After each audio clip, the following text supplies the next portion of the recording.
Hello everyone, কেমন আছেন? সকালে উঠেই ভয়েস দিলাম। আমার প্রচুর প্রচুর ভিডিও জমা হয়ে রয়েছে যেগুলো আপনাদের সঙ্গে শেয়ার করব। এই যে দেখেন বাসার অবস্থা, পুরো টানা 1 মাস জুড়ে আমরা কেনাকাটায় ব্যস্ত। কারণ আমার ননদের মেয়ে মানে আমার ভাগ্নির বিয়ে, আমাদের একমাত্র ভাগ্নি, যে কিনা আমাদের শ্বশুরবাড়ির সংসারের প্রথম মেয়ে। সুতরাং তার বিয়ে, আমাদেরকে কেনাকাটা না করলে হয়। সারাটা দিন অফিস করে কেনাকাটা করে ব্যস্ত আমরা। তো এখন আমরা ফাইনালি রেডি হয়ে গেছি। এখন আমরা টাঙ্গাইলের জন্য রওনা হব। যাবার আগে সব চেক করে বন্ধ করে নিলাম, পুরো ঘরটাকে গুছিয়ে। আমরা ফ্যান তো চালানো লাগে না, শীতকাল যেহেতু।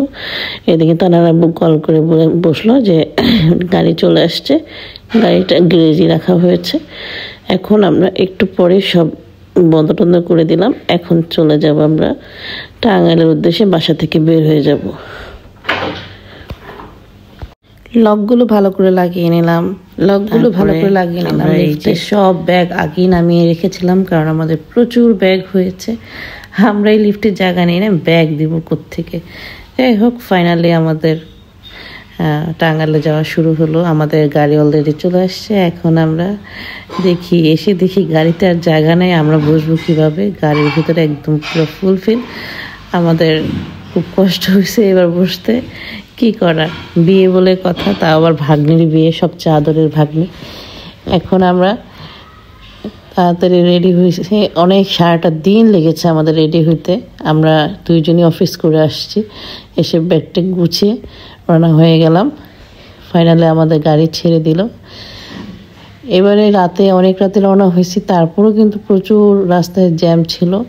আমাদের অনেক রাত হয়ে গিয়েছিল বাড়িতে পৌঁছাতে।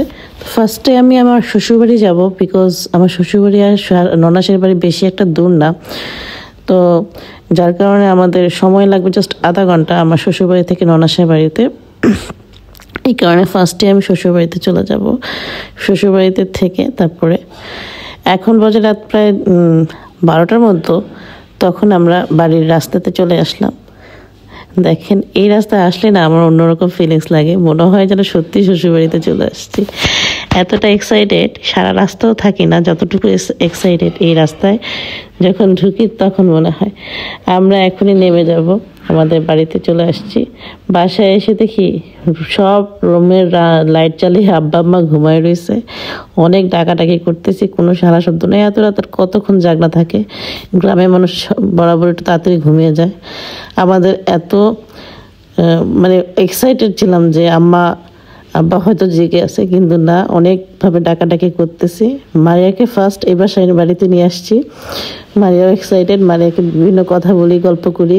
তাই ভাবতেছে যে আল্লাহ, এখনও কেউ জাগনা না কেন? তো যাই হোক, আমি ডাকতেছি, এক পর্যায়ে মা দরজা খুলে বের হইল। অনেকক্ষণ ডাকাডাকি করলাম, ডাকাডাকি করার পর মা দরজা খুলে বেরোলো। জায়ান ওদিক দিয়ে ঘুরে বাড়িতে ভিতরে ঢুকছে। জায়ান, আমাদের বাড়ি 2টা গেট। মাকে সালাম করে নিলাম, অনেক দিন পরে মাকে দেখছি। আর আব্বা আমার জন্য নতুন খাট বানিয়েছে, দেখে ভালোই লাগতেছে। আব্বাকে ঘুমের থেকে উঠিয়ে আব্বার যত শপিং আছে সব দিয়ে একদম আব্বাকে ভরে দিয়েছি।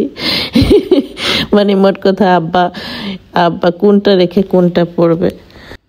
আব্বার জন্য জ্যাকেট এনেছি, আব্বার জন্য শার্ট এনেছি, পাঞ্জাবি এনেছি, কোটি এনেছি। মানে আব্বারই আজকে ঈদের দিনে এই অবস্থা। নাতির একমাত্র বড় নাতির, মানে একমাত্র না, অ্যাকচুয়ালি ভুলে বলে ফেলে, বড় মেয়ের একমাত্র মেয়ের বিয়ে বলে কথা। তো সুতরাং আব্বাকে সাজাই দিতে হবে। আব্বার জন্য অনেক কিছু কেনাকাটা করেছি। মানে আমাদের জন্য এত কিছু কেনাকাটা করি না যতটা আব্বার জন্য কেনাকাটা করেছি। যাই হোক, আব্বা তো সবগুলো পেয়ে খুব খুশি। পরের দিন সকালে উঠে দেখি আব্বা সব একটা পরে ঘোরা শুরু করেছে। আব্বাকে বললাম যে আব্বা আজকে না, বিয়ের দিন থেকে পড়া শুরু করেন। যাই হোক, সবাই ভালো থাকবেন। নেক্সট ভিডিওতে অনেক কিছু আসতেছে। আল্লাহ হাফেজ।